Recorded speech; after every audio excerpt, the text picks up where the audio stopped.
ওকে, আপনারা জানেন ২ দিন আগে আমি একটা নিউজ দিলাম সাবোনা সিটি সম্পর্কে। ইটালির সাবোনা সিটির আসলে কোনো খবর পাওয়া যাচ্ছে না। কিন্তু আজকে রিসেন্টলি আমার আজকে সকালেই একজন সাবস্ক্রাইবার জানালো তার ভিসা হয়ে গেছে সাবোনা সিটির।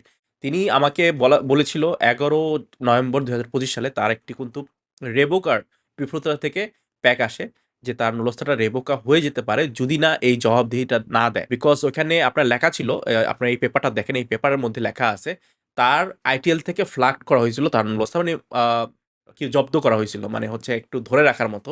তো তারা একটা সাধারণ একটা রিজন দিয়েছিল সে কারণে তার যে জব ক্যাটেগরিটা ছিল তার সিনিয়র লেভেলের না জুনিয়র লেভেলের সেটা উল্লেখ করেনি। সে কারণে তার নুলস্থাটা আইটিএল এ আটকে ছিল। আইটিএল থেকে ১০ দিনের ভেতর তার জবাব দিতে চেয়েছিল প্যাকের মাধ্যমে।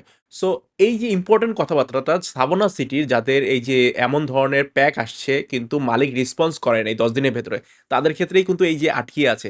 আর যারা রেসপন্স করছে দেখেন ৩ মাসের মধ্যে কিন্তু তার নুলস্থা আনব্লক হয়ে তিনি অ্যাপয়েন্টমেন্ট পেয়ে কিন্তু ভিসাও পেয়ে গেছেন।